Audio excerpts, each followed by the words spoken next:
Assalamu alaikum wa rahmatullahi wa barakatuh. Bismillahir Rahmanir Rahim. Ndugu zangu, nimerudi kwa mara nyingine kwa ajili ya kutoa nasaha. Ndugu zangu, nikitarajia kwamba nasaha hii itakwenda kutunufaisha sote. Mimi kwanza ninazungumza, halafu naye kakaangu na dadangu, ikiwa itakwenda kuisikiliza na kuizingatia ndani ya moyo wako, tarajia insha Allah itakwenda kunufaisha. Ndugu zangu, sasa hii tuko katika watu kusherekea mwaka mpya umeingia. Watu tunasherekea ulimwengu mzima. Watu wameaga mwaka wa 2025, watu wameingia mwaka wa 2026. Sawa. Lakini ingekuwa ni vizuri ndugu yangu, badala ya kusherekea, kwanza ungeleta shukrani.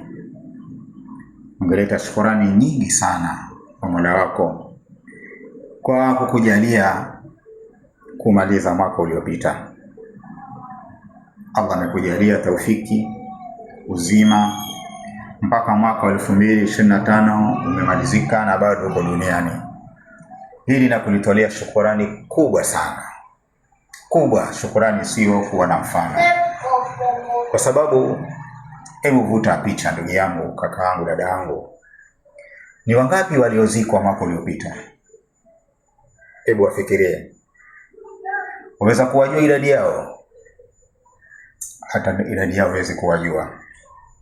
Pengine useme ni watu 10 waliozikwa, ni watu 20 waliozikwa.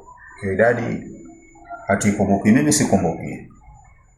Mimi naisema sikumbuki, lakini watu wengi tumewazika mwaka 2025 kwa ndani ya makaburi hivi tunavyozungumza, na hawakupenda hivyo wala hawakutarajia. Ulipoingia mwaka huo, nao pia walitarajia kwamba mwaka utamalizika, lakini haikuwa hivyo. Roho zilikwenda.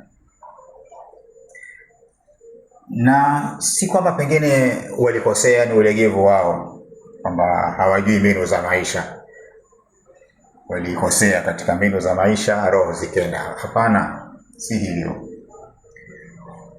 Mimi na wewe alhamdulillah tuko hai. Sasa badala sisi kusherekea na kufurahika, tungeshukuru kwanza. Halafu tujiangalie, tujiulize kwamba mwaka umepita, lakini umefanya nini?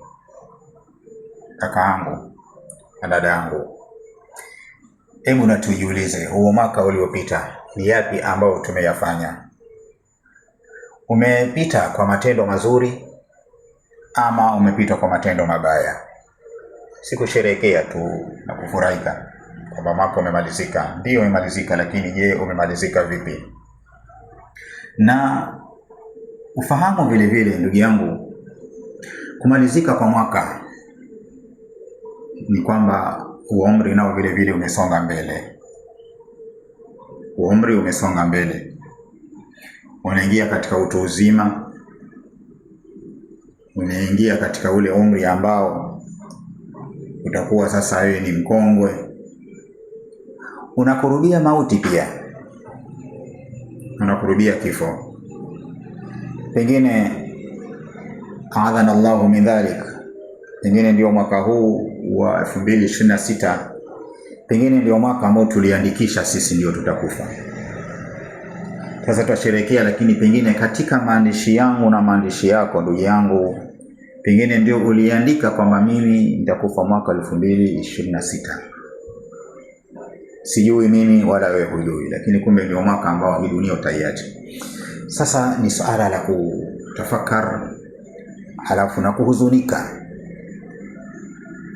Sikusherehekea tu. Sikusherehekea tu ndugu yangu, bali ulifikirie hili jambo kwamba umesonga mbele kiumri. Je, huu mwaka ulioingia wewe watarajia nini? Lipi ambalo walitarajia kwa huu mwaka ulioingia ambao sasa usherekea? Watu nasema utakuwa mwaka wa mageuzi, utakuwa mwaka wa mabadiliko. Aliyekwambia hivyo ni nani? Ni nani aliyekwambia kwamba ni mwaka wa mageuzi, ni mwaka wa mabadiliko? Ndiyo, pengine inaweza kuwa hivyo, lakini ndugu yangu, huu mwaka ulivyoingia, leo ni tarehe 1. Angalia ulimwengu, kumebadilika nini? Ni kitu gani kilichobadilika mpaka tuseme ni mwaka wa mageuzi, ni mwaka wa mabadiliko? Ni kitu gani kimebadilika? Joto ni lile lile tuliokuwa nalo mwaka jana, joto ni lile lile, halijabadilika joto. Tunaungua na joto kama tulivyokuwa tukiungua mwaka huo uliopita. Njaa ni ile ile tulionayo, ilivyotusumbua na imeingia, bado njaa iko pale pale, bado tunahangaika vile vile kutafuta nini maisha. Mwaka umeingia, haujakuja na hela, haujakuja na pesa tukasema mwaka huu ni mwaka ambao utaleta mabadiliko kwa sababu umeingia na pesa, umeingia na mapeni. La, bali ukiangalia kwa vile vile mabadiliko, ikiwa yatarajia kakangu na dadangu, ni wewe ujibadilishe. Ni wewe ujibadilishe. Jitathmini, ujiangalie ulivyokuwa, maisha yako unavyoishi na sahihi mwaka huu. Je, utabadilika vipi? Usitarajie mabadiliko ya mwaka ile hali wewe mwenyewe bado uko vile vile. Bado umlevi, bado ni dhalim, bado ni mrongo, bado una matendo mabaya, bado una vitendo viovu, umdanganyifu, madharau, kuchukia watu. Alafu watarajia mabadiliko ya mwaka umeingia, kuna mabadiliko, kwa na hali nzuri. Zitakuja vipi? Mwenyezi Mungu Subhanahu wa Ta'ala anatuambia ndani ya kitabu chake kitukufu, inna Allaha la yughayyiru ma biqaumin hatta yughayyiru ma bi anfusihim.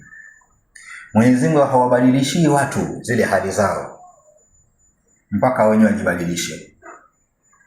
Allah hawezi akatubadilisha ndugu zangu kwa kuwa mwaka umeingia tukabadilishiwa tukayataka yale ambayo ni mazuri, ili hali bado udhalimu kwa pale pale, bado tunakula mali za watu na haki za watu, bado tunamkosea Mungu, bado tuwalevi, bado hatusimamishi ibada, hatuswali, bado tu katika pale pale misingi mibaya. Alafu wakawa wasema kwamba huu mwaka utakuwa mwaka wa mabadiliko. Yapi mabadiliko yapi ambayo yatarajia yapatikane ile hali wewe bado hutaki kujibadilisha? Mabadiliko yanaweza kupatikana ikiwa utakata shauri ndugu yangu, kama mimi washa nibadilike. Mimi kwa nini naishi hivi? Hii hali hii mimi mpaka lini? Na sasa nimekuwa mtu mzima, ninakotoka ni mbali, ninakokwenda ni karibu. Pengine uenda mwaka huu ndio mwaka ambao mimi nitaaga dunia, pengine ujibadilishe. Lakini tusitarajie mabadiliko ya hali kwa sababu ya mwaka umeingia, ile hali bado matendo yetu yako pale pale ulivyokuwa mwaka juzi, ulivyokuwa mwaka jana, na sasa mwaka umeingia uko vile vile. Hujakata shauri ya kujibadilisha na kujiweka katika barabara nzuri, alafu atarajia mageuzo yapatikane kwa sababu ya mwaka 2026 umeingia, mambo yabadilike. Abadan, haiwi hivyo ndugu yangu, ni kujidanganya nafsi. Mwenyezi Mungu habadilishii watu mambo yao mpaka wenyewe wakati ushauri kujibadilisha. Ni tukate ushauri, kakaangu, dadaangu, jiangalie maisha yako unavyoishi, waishi vipi? Una muamala gani wewe na Mola wako? Unajikurubisha vipi kwa Mola wako? Una matendo gani unayoyafanya wewe na familia yako nyumbani, wewe na mkeo, wewe na watoto wako, wewe na jamii nzima? Majirani zako unaishi nao vipi? Wenzio unaofanya nao kazi kazini, je, waishi nao vipi? Ukijitathmini katika haya, ujirekebishe, ujikurubishe kwa Mola wako kufanya ibada, Allah kaleta mabadiliko. Lakini bila hivi mabadiliko ndugu yangu hayawezi yakaja. Mwaka umeingia, kama tulivyosema, hali ni zile zile, joto ni lile lile, hakuja mabadiliko yoyote.